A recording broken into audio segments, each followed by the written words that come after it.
দেৰগাঁৱৰ নৰোত্তম সাংস্কৃতিক গোষ্ঠীৰ উদ্যোগত বৰগীত সত্ৰীয়া নৃত্য আৰু খোলবাদনৰ কৰ্মশালা আৰম্ভ পুথিগত শিক্ষাৰ সমান্তৰালভাৱে শিশুসকলৰ আধ্যাত্মিক চেতনাবোধ জাগ্ৰত কৰাৰ মানসেৰে গুৰুজনৰ অপূৰ্ব সৃষ্টি বৰগীত নৃত্য আৰু খোলবাদ্যৰ প্ৰতি আকৰ্ষিত কৰি তেওঁলোকৰ মানসিক উৎকৰ্ষ সাধনৰ জৰিয়তে এখন সুস্থ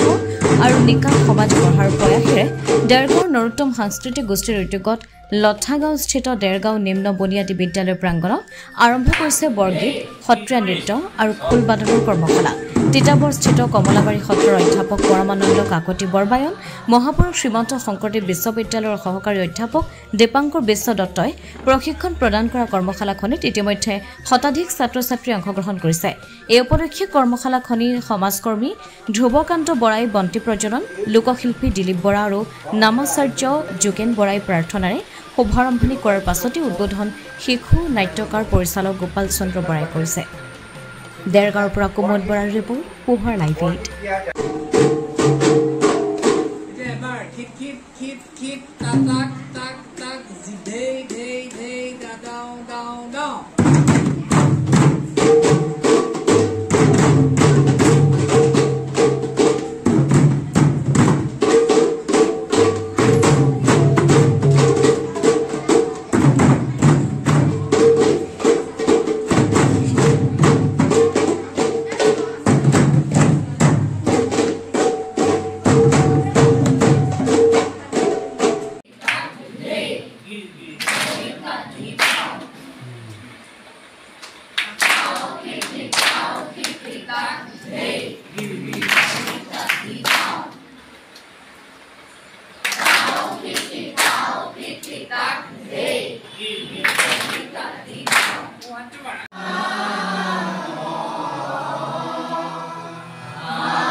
সৰুৰ পৰা আমি নিজেও মানে গুৰু সংস্কৃতিৰ লগত জড়িত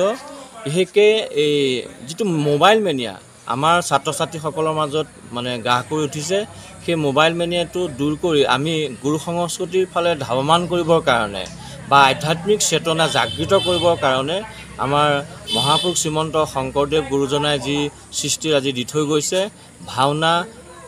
বিশেষকৈ ভাওনা খোল আৰু বৰগীত সত্ৰীয়া নৃত্য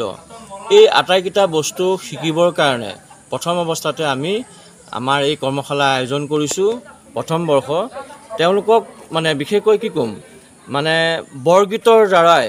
এটা আধ্যাত্মিক চেতনা আমি কেনেকৈ জাগৃত কৰিব পাৰোঁ বা নৃত্যৰ দ্বাৰাই কেনেকৈ আধ্যাত্মিক চেতনা জাগৃত কৰিব পাৰোঁ আৰু মানে খোল বাদ্য এটা দেৱবাদ্য সেই দেৱবাদ্যৰ যিটো ধ্বনি সেই ধ্বনিয়ে কেনেকৈ আমাৰ মনত আনন্দ দিব পাৰে সেইখিনি আমি নৱপ্ৰজন্মক দিয়াৰ এটা প্ৰয়াস কৰিছোঁ আমি এই গৰম বন্ধৰ সময়ছোৱাত আমাৰ উঠি অহা ভৱিষ্যত প্ৰজন্মৰ আজিৰ যি যুৱ উশৃংখলতা এই উশৃংখলতাক কিছু পৰিমাণে নিয়ন্ত্ৰণ কৰিবলৈ প্ৰয়াস কৰি আমাৰ কণ কণ ছাত্ৰ ছাত্ৰী আৰু যুৱকসকলক একত্ৰিত কৰি এই গুৰুজনাৰ এই মহান সৃষ্টিৰাজি তেওঁলোকৰ মাজত বিলাই দিয়াৰ প্ৰয়াস কৰা হৈছে যাতে তেওঁলোক গুৰুমুখী হয় তেওঁলোকৰ আধ্যাত্মিক চেতনা জাগ্ৰত হয় মন স্থিৰ হয় তাৰ সেই বৃহৎ স্বাৰ্থৰ প্ৰতি লক্ষ্য ৰাখি আমি এই পদক্ষেপ গ্ৰহণ কৰিছোঁ ইয়াত আমাৰ কেইবাখনো গাঁৱৰ ছাত্ৰ ছাত্ৰী সমবেত হৈছে আমি যথেষ্টখিনি সঁহাৰি পাইছোঁ আৰু ইয়াৰ এই প্ৰশিক্ষণটি চলাই নিবৰ কাৰণে আমাৰ কমলাবাৰী সত্ৰৰ বৰবায়ন পৰমানন্দ কাকতি দেৱৰ মাজত আহি উপস্থিত হৈছে আৰু লগতে আমাৰ মাজত আৰু এজনক আমি আমন্ত্ৰণ জনাইছোঁ তেখেত আহিব তেখেত হ'ল আমাৰ শংকৰদেৱ বিশ্ববিদ্যালয়ৰ এগৰাকী সহকাৰী অধ্যাপক দীপাংকৰদেৱ তেখেতো আমাৰ মাজত আহি উপস্থিত হ'ব গতিকে আমি এই প্ৰয়াসৰ দ্বাৰা যাতে আমাৰ ছাত্ৰ ছাত্ৰীসকলৰ ভৱিষ্যত উন্নতি হয় যাতে যুৱ শৃংখলতা কিছু পৰিমাণে আমি কমাব পাৰোঁ এই উদ্দেশ্য আগত ৰাখি আমি মহৎ কাৰ্যভাগী আগবাঢ়িছোঁ যোৰহাট তথা অসমবাসীৰ বাবে সুখবৰ উজনি অসমৰ লগতে যোৰহাটৰ শিশু যুৱক যুৱতী মহিলাসকলৰ বাবে এয়া সুখবৰ যোৰহাটত মুকলি হ'ল লেকমি চেলুন যোৰহাটৰ গড় আলিৰ এপলো টাৱাৰৰ প্ৰথম মহলাত মুকলি ভাৰতবৰ্ষৰ অন্যতম জনপ্ৰিয় salon Lakme salon Lakme salon মানে ভাৰতবাসীৰ নিৰ্ভৰযোগ্য প্ৰতিষ্ঠান লেকমি চেলুনখনত আপুনি পাব বিভিন্ন ধৰণৰ সুবিধা য'ত অত্যাধুনিক যন্ত্ৰৰে আপোনাক সজোৱা হ'ব ইয়াত বিভিন্ন bridal package makeup artist skin care hair dresser সুবিধা উপলব্ধ হ'ব য'ত থাকিব ৰেহাই মূল্য bensound.com